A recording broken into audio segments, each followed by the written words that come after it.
Americans on the political left will tell you that Joe Biden is a much better presidential advocate for women's rights than Donald Trump was when he was in the White House. If that's true, then why did he sign an executive order on gender identity that allows biological males to unfairly compete against female athletes? Biden says he wants to end discrimination against trans people, but his order actually discriminates against females. Listen to Dr. Ryan Anderson of the Ethics and Public Policy Center. It's turning equality upside down. The entire reason we have separate male and female locker rooms and sports teams is that people with male and female bodies should have a certain amount of privacy and safety and fairness in competition. Federal agencies will have until the end of April to determine how to go about imposing Biden's order on groups that receive federal funds. They include businesses, schools, and even faith-based organizations. The president's order clearly contradicts Article 9, the historic law that paved the way for sports equality in 1972. Here's ADF attorney Christiana Holcomb.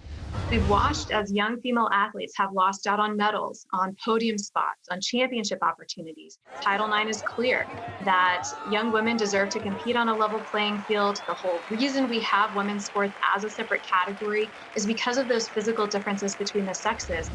And it's for those reasons that the state of Mississippi recently passed a bill banning transgender athletes from competing in female sports.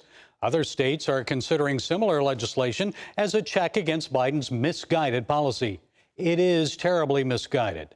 The president is once again caving into the demands of extremists in his own party.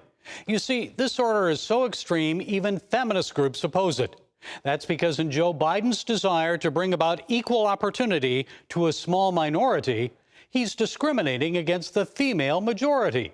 Transgenders are only about 1/3 of 1% of the U.S. population, about 1 million people. And biological females, they're about 168 million in this country. So let's see, imposing rights for 1 million people by violating the rights of 168 million. I don't understand that logic. Do you? Well, don't get me wrong. I'm not advocating that anyone mistreat transgenders, but females want a fair playing field so they may compete against athletes of the same biological sex. Not those who feel like they're females, but are really biological males. So at a time when we're all being told to look at the science, Mr. President. You see, here at the Global Lane, we try to present these matters by sharing biblical truth. And the truth is, no matter how you feel about yourself, God made us in His image. Male and female, He made us. And no president, no one can change that reality, despite how they feel, what they may say, and no matter how many executive orders they may sign. Well, that's it today from the Global Lane. Be sure to follow us on Facebook, iTunes, SoundCloud, YouTube, MeWe, Twitter, and now again on Parler. And until next time, be blessed.